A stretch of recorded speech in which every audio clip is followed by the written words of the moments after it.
땅과 거기에 충만한 것과 세계와 그 가운데 사는 자들은 다 여호와의 것이로다. 문들아 너희 머리를 들지어다. 영원한 문들아 들릴지어다. 영광의 왕이 들어가시리로다.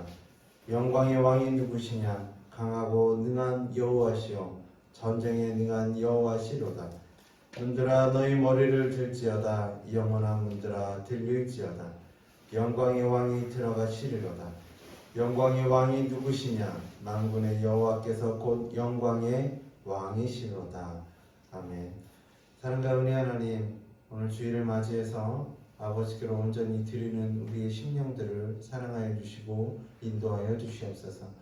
아버지 영광 가운데, 아버지의 그 은혜 가운데 한 주간을 살았고 또한 그 모든 삶 속에 아버지의 이름이 나타나기를 간절히 소원하며 또한 아버지의 그 영광을 드높이기를 간절히 소망했습니다. 하지만 그러지 못한 삶도 살았음을 이 시간 고백하게 하여 주시고 우리가 아버지의 은혜 가운데 아버지의 말씀 가운데 살아가며 그 능력이 우리를 통하여 나타날 수 있도록 인도하여 주시옵소서. 함께하지 못한 모든 성도님들 위에도 같이 하여 주시고 어느 곳에 있든 어느 곳에 가든 아버지께서 지켜주시고 보호하여 주시는 모든 역사가 임하게 하여 주시옵소서. 살림 전업교회를 통해서 이루고자 하시는 아버지의 모든 계획하심과 그 뜻하심을 우리가 바라보며 아버지께로 나아가기를 소망하옵고 모든 것 아버지께 맡겼고 예수 그리스도의 이름으로 간절히 기도드리옵나이다. 아멘. 찬송가 26장 다같이 일어나셔서 찬송가 26장을 다같이 찬양하겠습니다. 구세주를 아는 이들 찬송하고 찬송하세. 마음과 뜻과 힘나여 경배드리세. 주를 알지 못한 이들 주가 인도하사 그의 피로 구속하니 찬송 나르세. 악한 사람 녹음하다 시험 중에 잠게 되니 모든 죄를 이김은 믿음뿐이라. 진리 되신 우리 주는 영원토록 변함없네. 성도는 아주를 믿어 기능성기세. 아멘. 이 시간 교동문 42번 시편 98편을 같이 교도하겠습니다. 교동문 42번. 새 노래로 여호와께 찬송하라. 그는 기이한 일을 행하사 그의 우물주와 거룩한 팔로 자기를 위하여 구원을 베푸셨느니라. 여호와께서 그의 구원을 알게 하시며 그의 공의를 못날의 목전에서 명백히 나타내셨도다. 그가 이스라엘의 집에 베푸신 인자와 성실을 기합하셨으므로 땅 끝까지 이르는 모든 것이 우리 하나님의 구원을 보았도다. 온 땅이여 여호와께 즐거이 소리칠지어다. 소리내어 즐겁게 노래하며 찬송할지어다. 수금으로 여호와를 노래하라. 수금과 은성으로 노래할지어다. 나팔과 호각 소리로 왕이신 여호와 앞에 즐거이 소리칠지어다. 하나와 거기 충만한 것과 세계와 그중 변하는 자는 다 외칠지어다. 여호와 앞에서 큰 문은 박수칠지어다. 산악이 함께 즐겁게 노래할지어다. 아멘. 다 앉으셔서 302장을 찬양하겠습니다. 내 주 하나님 넓고 큰 은혜는 저 금바다 보다 깊다. 너보다 주를 그 깊은 내로 저 한가운데 가보라. 언덕을 떠나서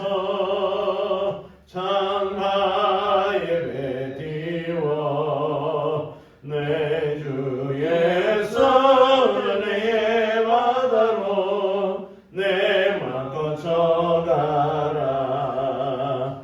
왜 너 인생을 언제나 거기서 저 그만한 물결 보고 금이 모르는 깊은 바다 속을 한 번에 하려보나 언덕을 떠나서 창파에 배띄워 내 주 예수 내 바다로 내 맘껏 정하라. 많은 사람이 한 틈을 가해서 저 그만한 하려다가 잘사거리는 작은 바다 보고 나은 약하여 못 가네. 언덕을 떠나서 창바에 배띄워 내 예수 내 바다로 내 맘껏 정하라. 자고 가거라 이제고 가거라 저 그네 바다 향해 자고 내 노래 저 깊은 데로 가라. 망망한 바다로 언덕을 떠나서 창파에 배띄워 주 예수 내 바다로 내 맘껏 정하라. 아멘. 기도하겠습니다. 사랑과 은혜 하나님 아버지 영광 그 역사 그 모든 찬양이 이 시간 나타나게 하여 주시옵소서. 살렘전원 교회를 통해서 이루고자 하신 아버지의 모든 계획하심 그 뜻하심 그 모든 것들을 아버지께서 이루어 주시고 인도하여 주시고 또한 우리 모든 성도님들을 통해서 아버지 역사가 나타날 수 있도록 인도하여 주시옵소서. 장기간의 코로나로 인해 아버지 많은 교회와 많은 곳들이 아파하고 힘들어하는 가운데 있사오니 아버지 속히 아버지 뜻대로 그 모든 것들을 이루어 주시고 아버지 영광대로 나타날 수 있도록 인도하여 주시옵소서. 살렘전원 교회 아버지 안에서 깊은 아버지 영광을 나타내게 하여 주시고 오가는 모든 이들의 삶 속에 아버지 영광이 아버지를 만나는 역사가 또한 예수 그리스도의 모든 이적의 역사가 나타날 수 있도록 인도하여 주시옵소서. 아버지 함께하지만 함께하지 못한 모든 성도님들을 위해 아버지 그들이 어디 있든 어느 곳에 가든 이 예배 자리를 기억하게 하여 주시고 꿈꾸게 하시고 함께하게 하여 주시옵소서. 모든 것이 아버지의 뜻하신 바대로 이루어지기를 간절히 소망하고 우리 모든 성도님들이 기도하며 간구하는 모든 기도가 이루어지게 하여 주시옵소서. 예수 그리스도의 이름으로 간절히 기도드리옵나이다. 아멘.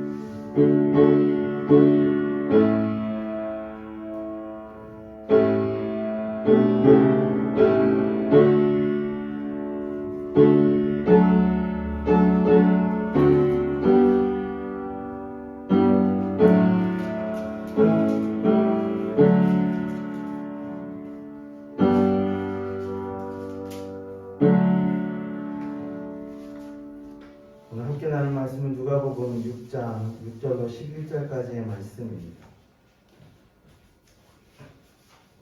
예수님 이적 6번째 시간입니다. 누가복음 6장 6절로 11절까지의 말씀을 우리 다 같이 공독하겠습니다. 시작입니다.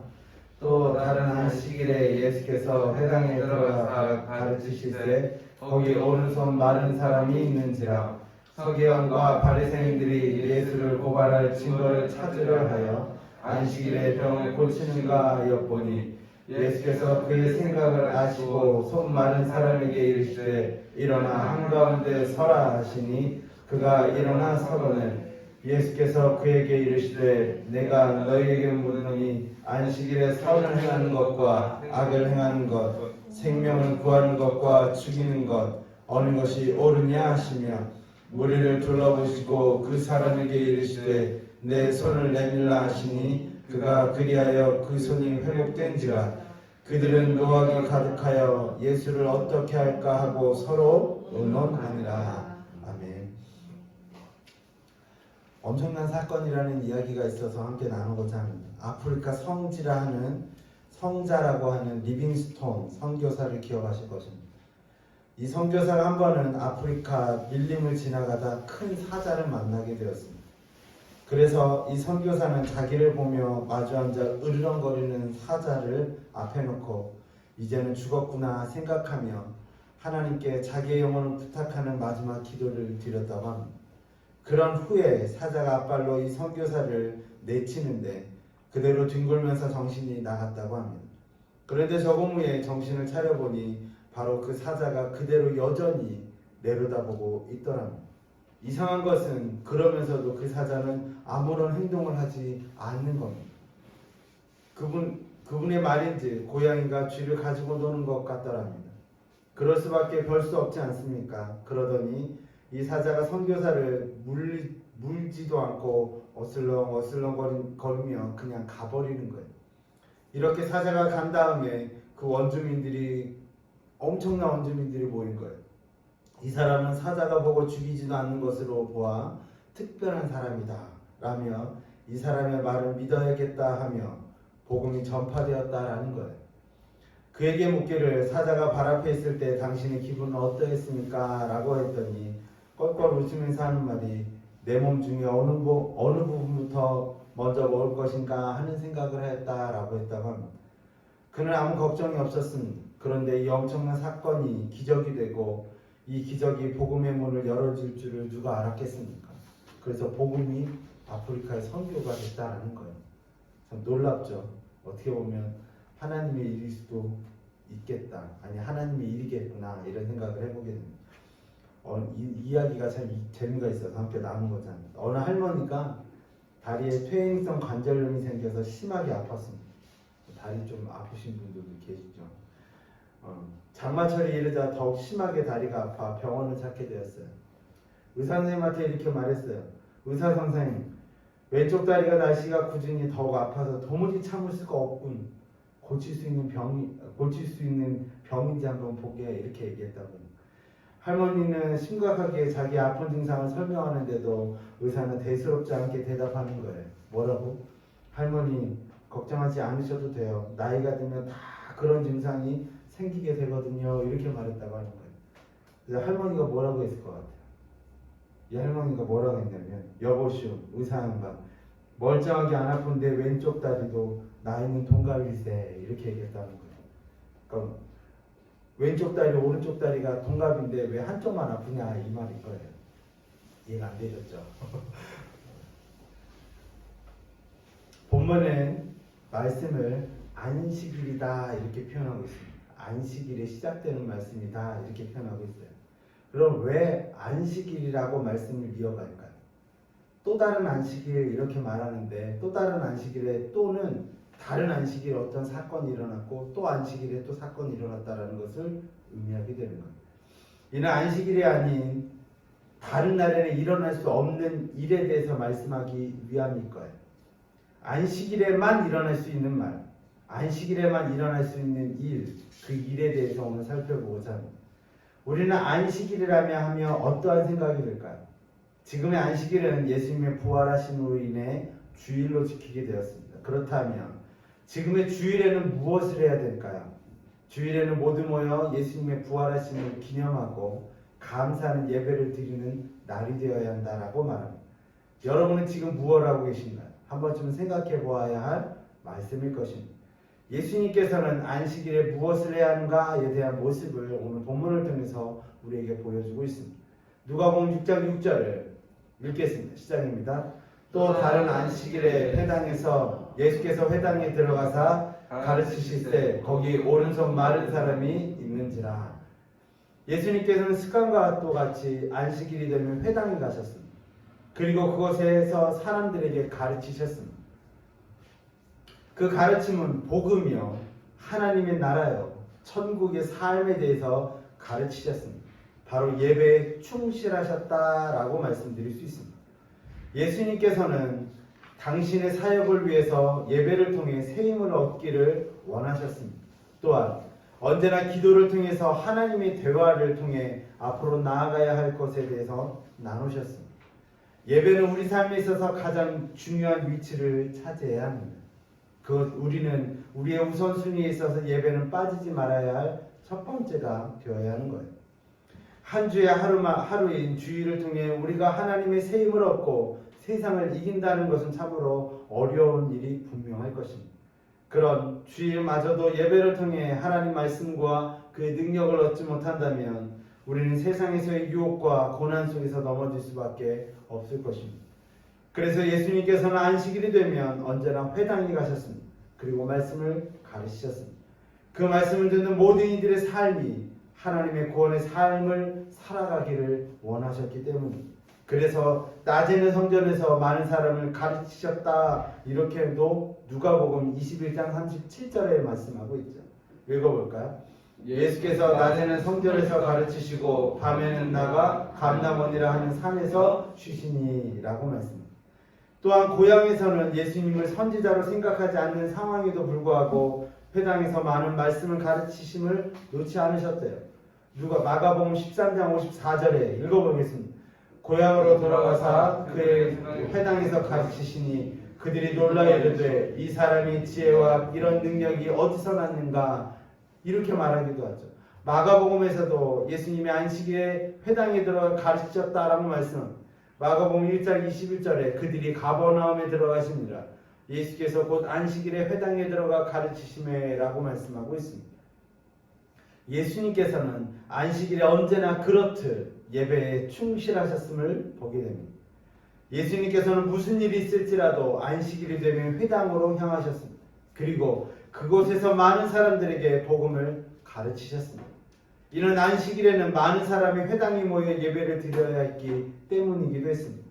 그래서 예수님께서도 회당으로 가셔서 그들과 함께 하신 것입니다. 안식일은 하나님께서 정하신 안식하는 날이었습니다. 하나님께서 6일간의 천지창조를 하시고 7일째 안식하셨습니다. 이를 통해 안식일이 제정되었고 쉼을 위한, 그리고 하나님과 함께 그 안에서 참평안과 안식을 누리기를 원하셨던 거예요. 하지만 당시 안식일은 해야 할 것과 하지 말아야 할 것으로 나누어서 생각을 했다는 거예요. 그것은 생각뿐 아니라 안식일에는 하지 못할 일에 대해서 사람들은 언급했고 그것으로 인해 정죄하거나 시비에 따지는 엄격한 의무가 되기도 했습니다. 안식일에 하지 말아야 할 것에 대해서는 잠시 후에 살펴보려고 해요. 사람들은 예수님께서 안식일이 되면 당연히 회당에 나가 말씀을 가르치실 것을 알고 있었어요. 그래서 서기관들과 바리새인들은 예수를 고발할 증거를 찾으려 하나의 일을 모반하게 돼요.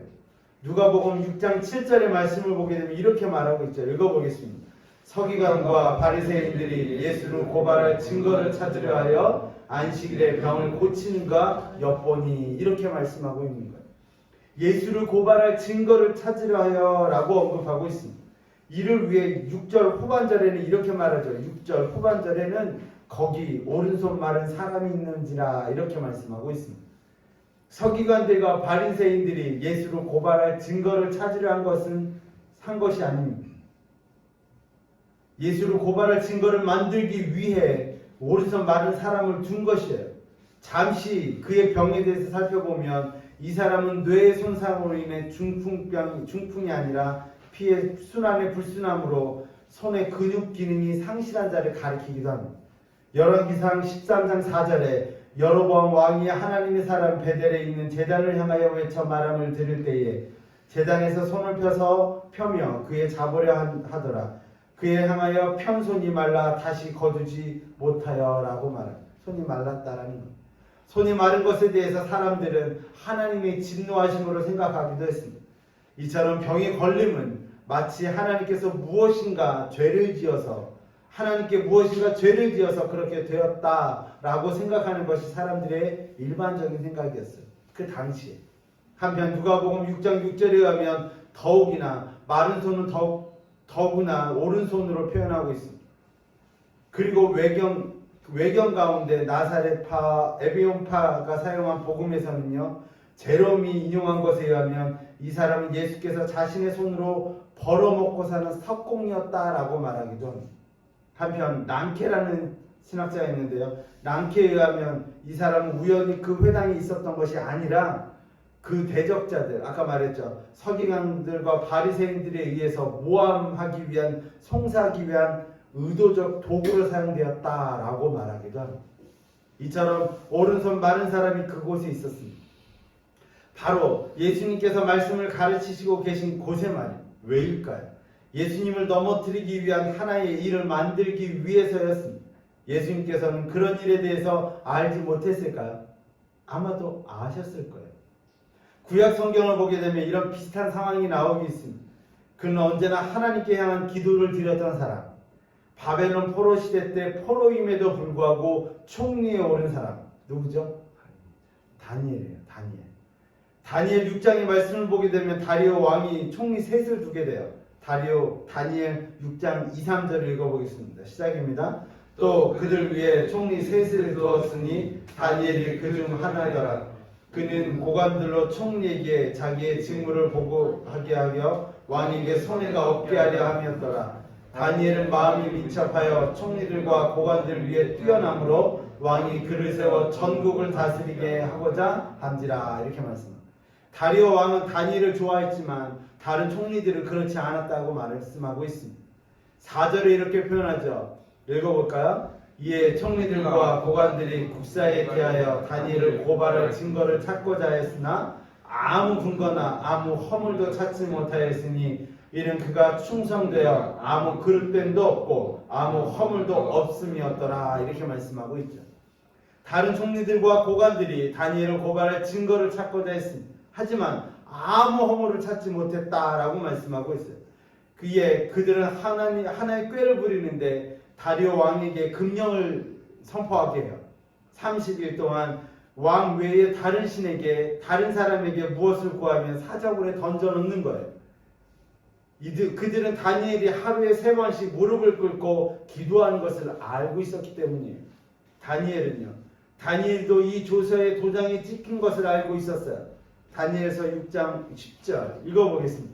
다니엘이 이 조서에 왕의 도장이 찍힌 것을 알고도 자기 집에 들어가시는 윗방에 올라가 예루살렘으로 향한 창문을 열고 전에 하던 대로 하루 3번씩 무릎을 꿇고 기도하며 그의 하나님께 감사했더라. 이렇게 말씀합니다. 그럼에도 불구하고 다니엘은 하던 대로 3번씩 기도했어요. 이로 인해 자신이 사자굴에 던져질 것을 알고 있었어요. 하지만 지금까지 지켜주시고 보호해 주시는, 은혜로 함께 해주신 하나님께 감사할 수밖에 없었던 사람이었습니다. 이것이 다니엘의 믿음이었습니다. 결국 이내 다니엘은 사람들로 인해 사자굴에 던져지게 되고, 하지만 하나님께서는 사자굴에서 다니엘을 건지시게 돼요. 아무런 해도 없게. 예수님께서도 상황적으로 본다면 다니엘과 같아요. 고발할 증거를 찾기 위해 손 마른 사람을 그곳에다 데려다 둔 거예요. 손 마른 사람의 입장에서 보게 된다면 참으로 비참한 삶이 아닐 수 없어요. 몸도 아픈데요. 서기관들과 바리새인들에게 이끌려 그곳에 예수님을 고발할 증거를 찾는 도구로 사용되는 거예요. 어쩌면 서기관들과 바리새인들에게 협박 아닌 협박, 아니면 돈으로 매수될 수도 있었던 상황. 아무튼 그 사람은 그런 사람으로 사용됐던 사람. 어쩌면 힘든 상황. 마태복음에서는 서기관들과 바리새인들은 예수님께 묻게 돼요. 마태복음을 보게 되면 좀 더 자세하게 나와요. 마태복음 12장 10절 읽겠습니다. 시작입니다. 한쪽 손 마른 사람이 있는지라 사람이 예수를 고발하려 하여 물어 이르되 안식일에 병 고치는 것이 옳으니까? 이렇게 물어보는 거예요. 누가복음에서 언급되지 않는 말씀이기도 하죠. 안식일에 병 고치는 것이 옳으니까? 라고 물어봐요. 율법을 연구하는 곳이고 기도처로서 유대인들은 스스로가 자랑스럽게 생각했던 것이 회당이에요. 회당. 저들은 회당의 목적과는 반대된 악에 찬 음모를 꾸미고 있어요. 마태는 마가와 누가의 보고와는 달리 바리새인들이 보다 진취적으로 공격적으로 손 마른 사람들의 불행한 처지를 이용해 예수님께 질문을 던지는 거예요. 이로써 예수님께서는 먼저 그의 병을 고치는 기적을 행하고 그것 때문에 사람들로부터 지지와 갈채를 받게 되는 일을 방지하려고 했던 거예요. 그들의 의도에 의하면 자신들의 질문 때문에 예수님께서 병자를 고치면 고의로 안식일의 규정을 어길 수 있는 거예요. 안식일에는 병을 고치면 안 되는 거예요. 또 예수님이 마른 손자를 외면하면 제사보다 자비를 사랑하라는 실천을 또 어기게 되는 거예요. 그러니까 이도 저도 못하게 하는 상황을 만드는 거예요. 진퇴양난이라고 말하죠. 꼭 예수님께 이렇게 말해요. 진퇴양난의 상황에 빠지게 만드는 거예요. 그 사람들이 그렇게 해요. 그들은 자신의 질문에 예수님께서 이럴 수 없고 저럴 수도 없는 것이라고 생각했어요. 예수님께서 어떻게 하시든지 자신의 목적을 이룰 수 있을 것이라고 생각했던 거예요. 예수님이 안식일에 사람을 고치면 안식일을 범하는 거고 또 고치지 않으면 그 사람을 사랑하지 않는 거예요. 참 어려운 상황인 거예요. 사람의 시선을 이루어할 때가 많습니다. 사람들은 자기 마음에 들지 않는 사람이 생기게 되면 그 상대방의 말이나 행동에 대해 좋지 않는 시선으로 바라보게 돼요. 이 말에 사람들은 나는 아닐 겁니다 라고 저는 객관적입니다 라고 말하기도 합니다. 하지만 그렇지 않습니다. 이는 누구나 그러는 거예요. 이는 선입견이라고 말하기도 하고 나의 시선이라고 말하기도 해요. 더 나아가 이런 시선은 왜곡이라는 틀을 만들어내기 시작합니다. 그래서 마음에 들지 않는 사람이 아무리 좋은 말을 하고 좋은 행동을 할지라도 왜곡된 시선으로 그 사람을 바라보기 시작합니다. 좋지 않은 방향으로 받아들이게 되는 것입니다. 하지만 이런 것에 대해서 사람들은 인식하지 못하기 때문에 때론 비방을 하기도 하고 서기관들과 바리새인들처럼 예수님을 십자가에 못 박기도 한다는 것. 그래서 사람들은 객관적일 수 없다라고 말합니다. 이런 생각을 예수님께서 아셨습니다. 모르는 게 아니에요. 아셨다라고 말해요. 이거 누가복음 6장 8절 읽겠습니다. 시작입니다. 예수께서 그들의 생각을 아시고 손 마른 사람에게 이르되 일어나 한가운데 서라 하시니 그가 일어나 서거늘. 이런 생각에 대해서 마가는 어떻게 표현하냐면요. 이렇게 표현해요. 마가복음 3장 5절 읽겠습니다. 그들의 마음이 완악함을 탄식하사 노하심으로 그들을 둘러보시고 그 사람에게 이르시되 내 손을 내밀라 하시니 내밀매 그 손이 회복되었더라 라고 말씀합니다. 예수님이 뭐라고 말하냐면 그들의 마음이 완악했다라고 말해요. 탄식하고 노하셨다라고 말해요. 예수님께서는 그들의 완악함을 알고 계셨어요. 그들의 생각을 알고 계셨다는 거예요. 그들의 생각이란 예수님을 궁지에 빠뜨리고자 하는 악한 생각을 의미하는 거예요. 예수님께서는 누구보다 아픈 이들을 사랑하셨습니다. 어떠한 방법을 사용하든지 고치셨다는 것. 왜일까요? 그것은 하나님께서 예수님을 통해 이루고자 하신 구원을 이루기 위한 일이었기 때문이었습니다. 아픔과 고통에서 해방시키기 위한 일이었습니다. 예수님께서는 아픈 이들을 바라보시면서 이렇게 생각했을 거예요. 얼마나 힘들까. 이런 마음을 갖고 계셨어요. 무엇보다 병자의 아픈 곳을 먼저 생각하셨던 분, 예수님. 하지만 서기관들과 바리새인들의 생각은 그렇지 않았습니다. 그저 자신들의 생각이나 사고, 율법적인 것이 더 우선적이었습니다. 그 율법으로 인해 사람들을 비방하고 자신들이 더욱 높은 자리, 우러러보는 자리에 있어야 했던 사람들. 이 모든 마음을 아신 예수님께서는 손 많은 사람을 공개적으로 일어나게 만드셨습니다. 그리고 한가운데 서게 만드셨습니다. 예수님께서는 그들의 생각보다 손 마른 사람의 아픔을 먼저 생각하고 계셨기 때문이었습니다. 그리고 말씀하셨습니다. 이 말씀에 대해서는 마태복음과 누가복음을 같이 한번 보려고 해요. 예수님께서는 마태복음의 비유를 들어서 말씀하시고 계세요. 마태복음 12장 11절에서 12절 읽겠습니다. 예수께서 이르시되 너희 중에 한 사람이 양 한 마리가 있어 안식일에 구덩이에 빠졌으면 끌어내지 않겠느냐. 사람이 양보다 얼마나 더 귀하냐. 그러므로 안식일에 선을 행하는 것이 옳으니라 하시고 라고 말씀하고 있습니다. 율법을 통해서 보게 되면 예수님의 말씀처럼 안식일에 구덩이 양 한 마리가 빠졌을 때요. 구덩이 양 한 마리가 빠졌어요. 동물이 스스로 구덩이에 빠져나올 수 있도록 널판지를 넣어줄 것이라고 규정하고 있습니다. 그러나 바리새인들이 이보다 더 적극적인 보호 규정을 제시하는데 뭐라고 하냐면요. 그들은 1차적으로 구덩이에 빠진 동물이 그 웅덩이에서 안식일을 무사히 지낼 수 있도록 정도의 음식을 넣어주면 되는 거예요. 근데 두 번째로는 그 동물이 목숨이 위태할 경우는 사람이 직접 그 동물을 끌어낼 것을 규정하고 있어요. 무슨 일이냐, 무슨 말이냐면 안식일에는 일을 해서는 안 되는 거예요. 이해 가시나요? 안식일에는 일을 하면 안 되는 거예요. 일이라 하면 어떤 노동을 뜻하는 거예요. 그러니까 예를 들어 엘리베이터를 탔어요. 그럼 엘리베이터를 타면 몇 층을 갈 것을 눌러야 되잖아요. 그 몇 층을 가는 거 누르는 게 노동이기 때문에 안 해요, 이 사람들. 그러니까 기다리고 있는 거, 다른 사람이 탈 때까지. 그거를 눌러달라고 하는 거예요. 몇 층 가라고. 그 정도로 안 하는 거예요. 못 하는 거죠. 어떻게 보면 못 하는 걸 수도 있고 안 하는 걸 수도 있어요. 이 정도로 안식일을 지키는 사람들이 예수님이 병을 고치는 것은 굉장히 큰 것이에요. 하지만 서기관들과 바리새인들에게 있어서 손 많은 사람의 병은 그 자리에서 고치지 않아도 되는 정도의 병이라고 생각하는 거예요. 그래서 예수님께서 사람이 양보다 더 얼마나 더 귀하냐라고 물으시는 거예요.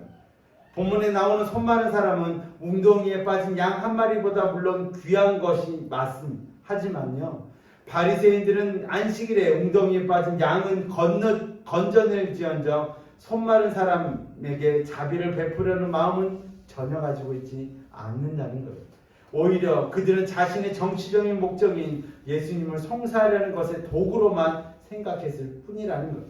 이런 태도에 예수님께서는 만일 안식일에 동물에게 선을 행하는 것이 허용되었다면 하나님의 형상을 지닌 사람에게 자비를 베푸는 것이 훨씬 의롭고 보다 당연한 것임을 상기시켜주고 있는 것입니다.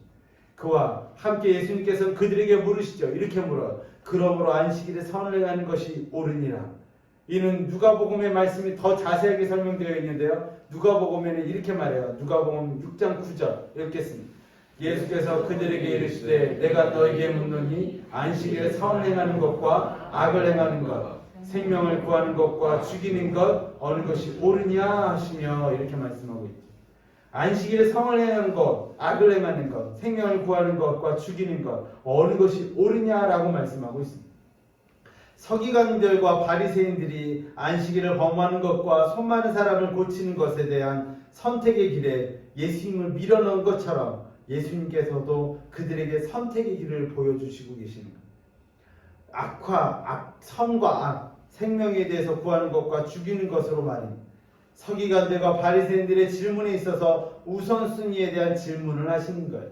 그 속에는 예수님을 송사하려는 잘못된 생각이 깊이 자리 잡고 있었습니다. 하지만 예수님의 질문에는 우선순위의 문제가 아니에요.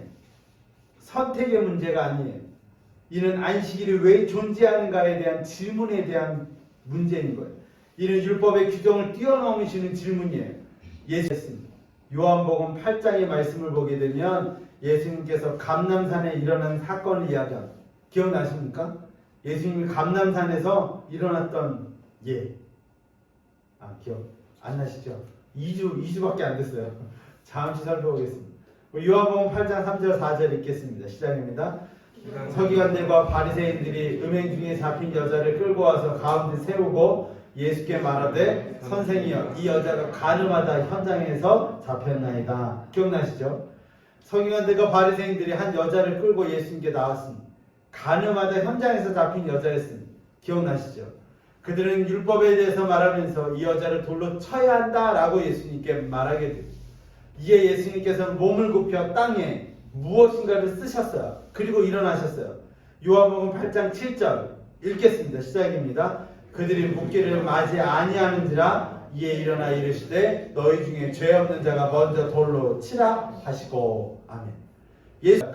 그리고 그 시선을 바라보는 눈이 마주치는 사람들은 과연 그 마음을 가지고 어떠한 마음을 가지고 있을까라고 생각이 드는 거예요. 예수님께서는 안식일에 선, 악을 행하는 것, 생명을 구하는 것과 죽이는 것에 대한 이야기 후에 무리를 둘러보셨다라고 말씀하고 있어요. 이 예수님과 눈이 마주치는 사람들의 마음은 어떠했을까요? 어떤 이는 바리새인과 서기관들 때문에 말로 할 수 없는 상황이지만 예수님의 말씀에 찬성표를 던지고 있지는 않았을까요? 그래요, 맞아요. 선을 행하는 것, 생명을 구하는 것이 옳습니다 라고 말했을 거예요. 하지만 예수님의 그 시선을 마주치면서 마음이 불편해진 사람들도 있었을 것입니다. 바로 서기관들과 바리새인들이 그러했을 거예요. 그들은 자신의 생각이 들켰음을 알았을 것입니다.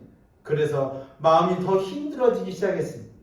마음이 들킨 것도 있지만 자신들이 하려고 했던 일이 어긋났음을 그들은 알게 되었습니다. 이런 마음이 들면 사람들은 회개하는 것이 맞을 것이라고 생각합니다. 예수님께 나와 자신의 생각을 잘못되었음을 말하고 그 잘못에 대해서 용서를 구할 것이라고 말합니다. 하지만 이런 생각은 일반적인 생각일 뿐입니다. 사람들은 자신의 마음이 들키게 되면 더 많이 부정하게 되고 그래서 마음의 분노가 찾아오게 되는 거예요. 누가복음 12장 11절 전반부에는 이렇게 말하고 있습니다. 그들은 노하기가 가득하여. 마음이 들키면 이렇게 되나 봅니다. 잠시 후에 더 살펴볼 거예요. 마태는 바리새인들의 무자비하고 불신앙적인 태도에 관심을 기울이고 있기에 손 마른 자가 예수님에 대한 신뢰와 믿음을 갖게 되었는지에 대해 전혀 언급하고 있지는 않아요. 예수님께서는 다른 곳에서 병자와 약한 자를 고치실 때와는 달리 병자의 몸에 손조차 대지 않으시고 말씀만으로 손 마른 자를 고치시게 됩니다. 이는 창세기의 말씀처럼 말씀에 의해서 치유의 기적을 베푸시게 되는 거예요. 창세기 1장 3절에 이렇게 말씀하고 있죠. 읽어볼까요? 시작입니다. 하나님이 이르시되 빛이 있으라 하시니 빛이 있었고. 이러한 기적과 치유 앞에 우리는 예수님의 권위에 찬 말씀과 더불어 바리새인들과 논쟁을 통해서 예수님의 말씀이 옳은 것임을 확신하게 된 손마른 자의 즉각적 순종에 대해서 주목할 필요가 있어요. 사실 안식일에 대한 랍비의 유전적에 의하면 손마른 자는 결코 병을 고침을 받아서는 안 되는 거예요. 그러나 바리새인들의 악을 꾸미기 위한 도구로 사용될 뻔했던 그는 안식일에 소극적으로 무엇을 하지 않는 것보다 오히려 적극적으로 선을 행하는 것이 하나님을 기쁘게 하는 것이다 라는 것을 깨닫게 되었습니다. 누가복음 12장 10절 읽겠습니다. 무리를 둘러보시고 그 사람에게 이르시되 내 손을 내밀라 하시니 그가 이르매 그 손을 회복된지라. 아멘. 예수님께서는 손 마른 사람에게 요구하셨어요. 내 손을 내밀라 라고 말해요. 이 예수님의 말씀에 손 마른 사람은 손을 내밀게 되었습니다. 그런데요, 여기서 우리가 살펴봐야 할 것이 있다면 손을 내미는 이 행동이 그 사람에게 쉬운 행동이었을까라는 거예요.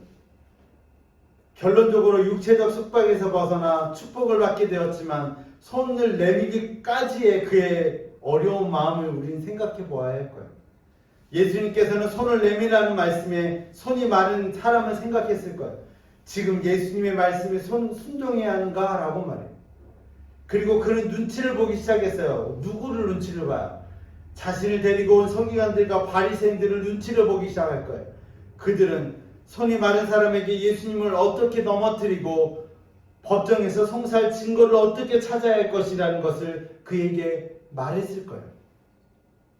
자신이 회당에 가게 된 목적은 예배가 아닌 말씀을 듣기 위하가 아닌 악한 일에 사용되는 도구였을 뿐이라는 사실을 그는 인식했을 거예요. 그렇게 시작된 목적이 예수님의 말씀에 의해서 조금씩 변화되기 시작했다는 것도 그는 몰랐을 거예요. 그는 자신이 들에 있는 양보다 못한 존재라고 생각했을 거예요. 왜? 손이 말라 아무것도 할 수 없는 존재, 아무에게도 필요치 않은 존재라고 생각했을 거예요. 그래서 서기관들과 바리새인들의 요구에 응할 수밖에 없었을 것입니다. 무엇인가를 주겠다 했을 거예요. 그것은 받기 위해 그곳에 갔을지도 몰라요. 그런데 예수님께서는 자신은 귀한 존재라고 말하기 시작해요. 더 나아가 안식일에 하지 말아야 할 것까지도 하면서 자신을 위해 위하시는 예수님의 확신에 찬 그 눈빛을 그는 보았을 거예요. 그리고 생각했을 거예요. 저분은 과연 누구시기에 이렇게까지 나를 생각하는가? 나는 아무것도 아닌데 세상에 존재하지 말아야 할 사람인데. 그런 그에게 예수님께서는 손을 내밀라라고 말씀하는 거예요. 그러자 자신도 모르게 예수님의 말씀에 순종하기 시작하기. 자신을 그렇게까지 귀하게 여기시는 예수님의 말씀에 무엇이든지 하고 싶어졌을 거예요. 그리고 그는 예수님 앞에 손을 내밀게 돼요. 사람에게는 누구나 감추고 싶은 비밀이 있습니다. 그것이 몸에 상처가 될 수도 있고 아픈 몸으로 인해 변해진 자신의 모습일 수도 있을 것입니다. 또한 마음의 상처로 인해 사람들은 바라보지 못하는 경우도 있을 것입니다. 누구에게나 보이고 싶지 않고 나누고 싶지 않은 것이 있습니다. 이를 보인다는 것은 자신에게 있어서 너무나도 힘든 일이 되기 때문입니다. 저는요, 어렸을 때 저에게도 감추고 싶은 비밀이 하나 있었습니다. 뭐가 있었을까요? 신체적으로 그런 게 있었어요. 이것으로 인해 교회 수련회를 가면 이제 좀 늦게 자기도 하지만 수련회 같은 데 가게 되면 밤에 잠을 자질 않아요. 모든 사람이 다 잠들고 나면 저는 잠을 잤어요. 그리고 일어나는 것은 누구보다도 일찍 일어났어요. 제일 늦게 자고 제일 먼저 일어났어요. 잠을 못 잤어요. 이런 행동은 작지만 저에게 큰 상처가 되었어요. 그때가 아마 사춘기라서 그랬던 것 같아요. 지금은 이 상처에서는 벗어났습니다. 그래서 언제나 얘기하고 다녀요. 그 이유가 무엇일까요? 저 무슨 상처가 있었을까요? 뭘 것 같아요? 코 골라서. 저는 눈을 뜨고 자요. 제 자면 눈을 뜨고 잔대요. 저는 모르죠. 근데 사람들은 알잖아요. 제가 자는 모습을 보면 눈을 뜨고 잔대요. 제가 이렇게 눈을 뜨고 있는 것에 한 절반 정도는 뜨고 잔대요. 그래서 얘가 자는지 안 자는지 잘 모르는 거예요. 그렇게 살았어요. 그래서 제일 늦게 자고 제일 먼저 일어나는 거예요. 안 보이려고. 저에게는 너무나도 큰 것이었어요. 그게 작은 거잖아요. 근데 나중에 알고 보니까 눈 뜨고 자는 사람들이 몇 되더라고요. 그래서 상관없더라고요. 저에게는 너무나도 큰 것이었어요. 그게. 알고 보니 다른 사람들은요. 근데 아무도 신경 쓰지 않더라고요. 보니까. 저만 힘든 거예요. 저만 괴롭고. 참 어리석은 삶을 살았어요. 손 많은 사람에게는 그의 손이 그랬을 거예요. 아니, 저보다는 더 크겠죠. 아무에게도 보이기 쉽지 않고 알리고 싶지 않았을 거예요. 자신의 치부를 보인다는 것은 너무나도 힘들었기 때문이었습니다. 그러나 예수님의 확신 그리고 자신을 위로해주는 눈빛과 마음을 알아서인지 손 마른 사람은 자신의 치부를 내어놓기 시작합니다. 예수님의 가르치심을 들었던 그는 예수님께서 자신의 아픔에 대해서 어떻게 해서든지 위로해 주실 거라고 믿었을 것입니다. 그래서 예수님의 말씀에 순종하게 되었습니다. 그러자 놀라운 일이 벌어지기 시작해요. 우리 10절을 읽겠습니다. 시작입니다. 무리를 둘러보시고 그 사람에게 이르시되 내 손을 내밀라 하시니 그가 그리하여 그 손이 회복된지라. 아멘. 예수님의 말씀에 손 마른 사람은 손을 내밀게 됐습니다. 이를 그리하매라고 표현하고 있습니다. 이는 손이 마른 사람의 신앙적 행위를 입증해주는 말로 표현될 수 있습니다. 예수님께서 힘이 없고 마른 손을 내밀라고 명하셨습니다. 그러자 그 사람은 손을 내밀고 그 손이 회복된지라 라고 말씀하고 있습니다. 저는 그 앞에도요, 즉시라는 단어가 있을 거라고 봐요. 즉시.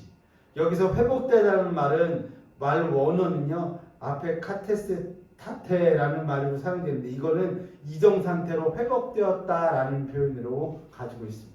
그러니까 이전 상태로 낫게 되었다라는 거예요. 이런 놀라운 이적의 역사가 일어났습니다. 손이 마른 사람의 병은 아무도 고칠 수 없었습니다. 그 당시는.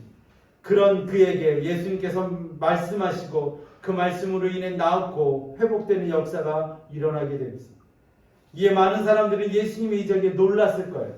그리고 예수님을 찬양하며 영광을 돌렸을 거라고 생각해요. 그런데 그런 사람이 없어요. 언급하고 있지 않아요. 왜일까요? 그것은 마음에서는 막 우러나오는데요. 눈치를 보고 있었을 거예요. 바로 서기관들과 바리새인들의 눈치를 보느라 아무것도 하지 못했을 거예요. 아마도 서기관들과 바리새인들의 반응 때문에 사람들은 아무런 말도 하지 못했을 거예요. 그들은 어떤 반응을 일으켰냐면 누가복음 6장 11절에 이렇게 말하죠. 읽겠습니다. 그들은 노기가 가득하여 예수를 어떻게 할까 하고 서로 의논하니라. 이렇게 말씀합니다. 서기관들과 바리새인들은 하나님께 영광을 돌리지 않았어요. 그들은 노가 가득했다라고 말해요. 여기서 노는 헬라 원어로 보게 되면 더 놀라워요. 헬라어로 아노니아라고 하는 말인데요. 이 말은요, 이성을 잃고 마치 미친 사람처럼 되었다라는 의미로 이성을 잃고 덤비려는 태도를 가리키는 말이라고요. 그러니까 이성을 잃고 미친 사람처럼 막 노를 바라는 거예요. 그러는 사람들 앞에서 예수님을 찬양할 수 있었을까요? 그들이 이성을 잃었어요. 자신의 계획에 차질이 생긴 거예요. 그래서 그들은 자신이 데려온 손 많은 사람의 고침에 대해서 생각하지 않아요. 그저 예수님께서 자신들의 계획을 더 큰 이적을 통해서 벗어나는 것만 보이기 시작하는 거예요. 다시 말해 예수님께서 안식일에 병을 고친 것에만 집중을 하는 것을 보게 돼요. 마태복음은요 이렇게 말해요. 마태복음 12장 14절 읽겠습니다. 바리새인들이 나가서 어떻게 하여 예수를 죽일까 의논하니 이 의논함을 이렇게 말씀하고 있어요. 무슨 말이냐면요, 바리새인들에게 있어서 예수님은 구원자가 아니에요. 이제는 같이 접촉할 수도 없는 부정한 사람이라고 생각하는 거예요. 그래서 나가서 이렇게 말하는 거예요. 같이 있을 수 없는 사람 이렇게 표현하고 있는 거예요. 사람들의 반응은 우리가 상상할 수 없을 만큼 없을 것을 계획하고 실행에 옮기기도 합니다. 그것은 자신의 생각과 다르다는 이유에서입니다. 이는 다름에 대해서는 생각하지 않기 때문입니다. 그들은 다름을 다름이 아닌 틀렸다라고 생각을 하고 받아들이기 시작해요. 틀렸다는 것은 고쳐야 하는 의미가 같이 내포되어 있습니다. 그래서 틀린 것에 대해서 어떻게 해서든지 바로 잡아야 하고 고쳐야 하는 거예요. 그래서 서기관들과 바리새인들은 예수님의 행동을 틀렸다 규정하고 그것을 바로 잡아야 한다고 생각하게 됩니다. 하지만 그것은 결코 쉽지 않아요. 자신들의 생각을 자신들이 바로 잡아야 하는 것에 대해서 계획하고 실행했지만 예수님께서는 어떻게 해서든지 그 모든 것을 빠져나가기 때문입니다. 더 나아가 자신들의 행동에 대해서 비난을 하는 예수님을 바라보면서 분을 발할 수밖에 없었어요. 이 모든 분의 이유는 무엇이었을까요? 그것은 바로 예수님이 하는 모든 사역이 하나님에 있어서 올바랐기 때문이에요. 그들이 분을 내는 이유는요, 예수님이 옳았기 때문인 거예요. 예수님의 잘못된 행동과 예수님이 잘못되었으면 그들은 분하지 않았을지도 몰라요. 그런데 예수님은 선했기 때문이에요. 그러면 그와 비롯해서 자신들은 어떻게 된다고요? 자신들은 악해지기 때문에 분을 발하기 시작합니다. 사람은 누구나 자신이 악하다고 말하는데 가만히 있을 수는 없습니다. 그것에 화를 내거나 반응하기 시작합니다. 스데반 집사가 설교를 할 때도 마찬가지였습니다. 스데반 집사가 열심히 하나님의 성령에 이끌려서 설교를 했는데요. 그 설교를 들은 모든 사람들이 어떻게 됐냐면 사도행전 7장 51절 53절에 쭉 이런 말씀 있죠. 목이 곱고 마음의 귀에 할례를 받지 못하는 쭉 말씀을 해요. 그러자 사도행전 7장 54절에 이렇게 말씀하고 있죠. 그들이 이 말을 듣고 마음에 찔려 그를 향하여 이를 갈거늘 이렇게 마음에 찔렸는데 이를 갈아요. 마음에 찔렸으면 회개해야 되잖아요. 근데 마음에 찔렸는데 이를 갈고 화를 내기 시작해요. 그러고 나중에 어떻게 해야 됐죠? 돌을 던져서 스데반을 죽이기까지 해요. 서기관들과 바리새인들은 어떠한 방법을 써서라도 예수님을 송사하려고 했습니다. 그래서 그 증거를 만들려고 했던 거예요. 이를 위해 악한 의도로 손 마른 사람을 안식일에 회당에 데려왔습니다. 그리고 예수님께 안식일에 하지 말아야 할 것에 대해서 질문을 했습니다. 악한 의도였어요. 의도가 악했어요. 하지만 이렇게 악한 의도로 데려온 손 마른 사람도 예수님 안에서 선한 것으로 바뀌어주는 도구로 사용되는 것을 우리는 볼 수 있습니다. 잠언서 16장 9절에 이렇게 말하죠. 읽겠습니다. 사람이 마음으로 자기의 길을 계획할지라도 그의 걸음을 인도하시는 이는 여호와시니라. 아멘. 사람이 마음으로 자기의 길을 계획할지라도 그 걸음을 인도하시는 분이 계십니다. 그 결과를 놓고 본다면 하나님의 계획 안에 우리가 있음을 깨닫게 됩니다. 악한 의도로 온 손 많은 사람은 예수님의 한없는 사랑으로 회복의 이적을 경험하게 되었습니다. 어떠한 의도이든 예수님 앞에 서는 것이 우선되어야 하는 것입니다. 그때 하나님의 역사는 이루어지고 경험되어지게 되는 것입니다. 하나님의 역사는 이루어지는데 내가 그 자리에 없다면 경험되어질 수 없는 이적이 되는 것입니다. 그렇다고 이적은 이루어지지 않는 것일까요? 그렇지 않다는 거예요. 하나님의 이적은 지금도 여러분들을 통해 이루어지기를 원하십니다.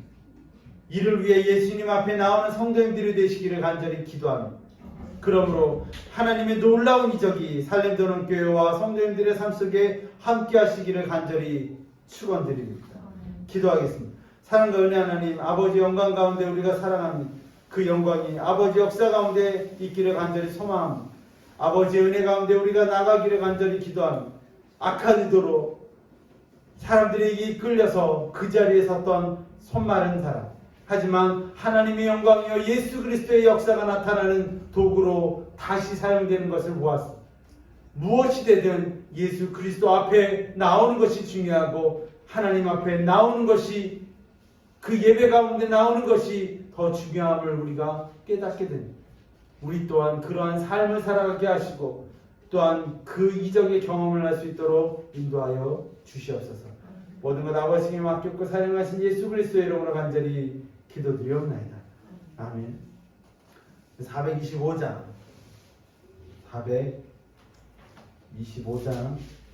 1절을 찬양하시고 우리 찬양과 헌금하시겠습니다. 주님의 뜻을 이루소서. 고요한 중에 기다리니 진흙과 같은 날 믿으사 주님의 영상 만드소서. 아멘. 기도하겠습니다. 사랑과 은혜 하나님, 성만 찬양대합니다. 우리가 대하는 곳곳마다 아버지 영광이 찬양의 역사가 나타나게 하여 주시고 놀라운 아버지 이름과 놀라운 아버지의 삶이 나타나게 하여 주시옵소서. 예수 그리스도의 오심과 부활하신 그 모든 것들이 우리 안에 있게 하여 주시옵소서. 예수 그리스도 이름으로 간절히 기도드리옵나이다. 아멘. 말씀에 귀를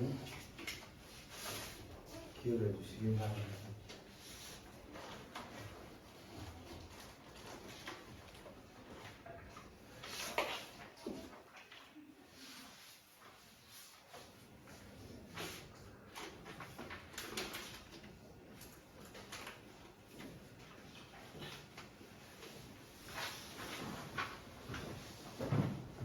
내가 너희에게 전한 것은 주께 받은 것이니 곧 주 예수께서 잡히시던 밤에 떡을 가지사 축사하시고 떼어 이르시되 이것은 너희를 위하는 내 몸이니 이것을 행하여 나를 기념하라 하시고 식후에 또한 그와 같이 잔을 가지시고 이르시되 이 잔은 내 피로 세우는 새 언약이니 이것을 행하여 마실 때마다 나를 기념하라 하셨으니 너희가 이 떡을 먹으며 이 잔을 마실 때마다 주의 죽으심을 그가 오실 때까지 전하는 것입니다.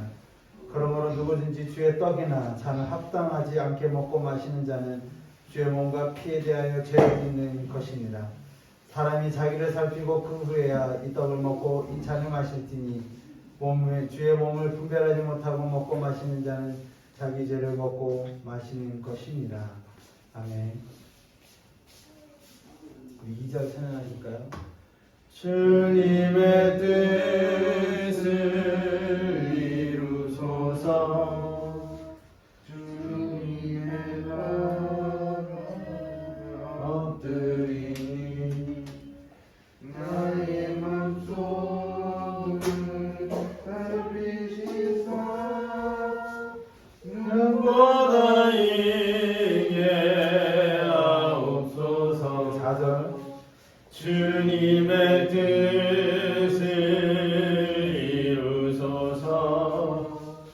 온전히 나를 주장하사 주님과 함께 동행함을 만민이 알게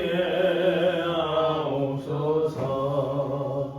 아멘. 기도하겠습니다. 사랑과 은혜 하나님, 우리가 드린 이 헌금이 아버지께서 받아주시고 인도하신 헌금이 되게 하여 주시고 우리가 드려지는 모든 정성이 아버지 안에서 영광과 찬양과 역사를 나타내는 도구로 사용될 수 있도록 인도하여 주시옵소서.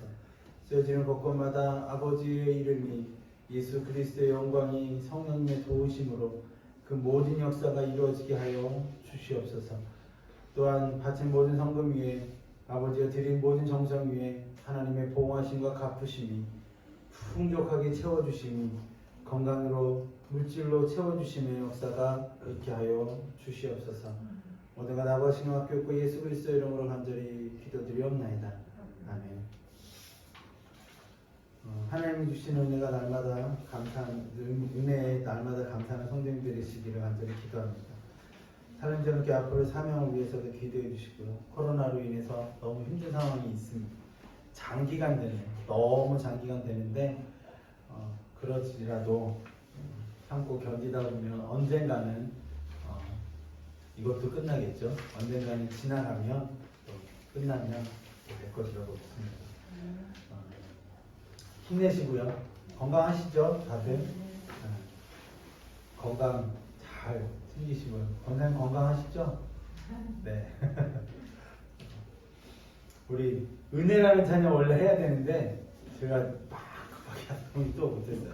오늘 은혜라는 찬양하고 마침 은혜로 찬양하고요. 축도로 예배를 마치려고 합니다.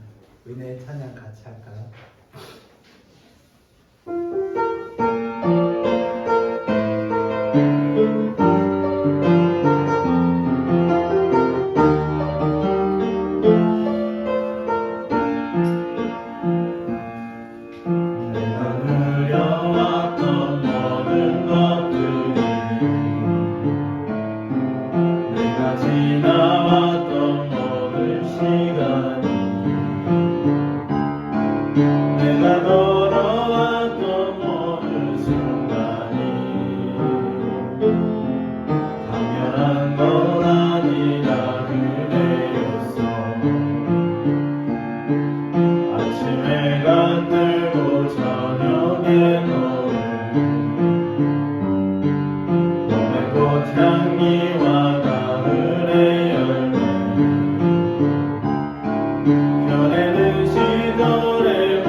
지금은 우리를 구원해 주신 예수 그리스도의 은혜와 하나님 아버지의 거룩하신 사랑과 날마다 우리를 승리의 삶 가운데서 평안함과 위로를 함께해 주시는 성령님의 역사가 이 시간 예배에 함께하시는 사랑하는 성도님들 위해 몸과 마음의 아픔으로 함께하지 모든 성도님들 위해 함께해 주시옵고 어떠한 모습이든 예수님 앞에 나와 고침을 받았던 손 많은 사람처럼 우리도 예수님 앞에 서는 삶을 살아가게 하여 주시옵소서.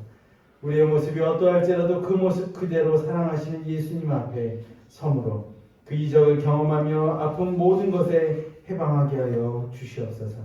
모든 마음이 하나가 되며 예배를 드리게 하여 주심을 기도하며 하나님께서 주시는 복음의 사명을 다하고자 했으며 아버지께 드리는 행복으로 살아가는 살렘전은 그리스도 교회와 모든 성도님들과 하나님을 만나고자 힘쓰고 기도하는 모든 이들이 하나님과 함께 동행의 역사가 언제나 함께하기를 성도님들의 삶 속에 함께해 주시기를 예수 그리스도 이름으로 간절히 축원하옵나이다.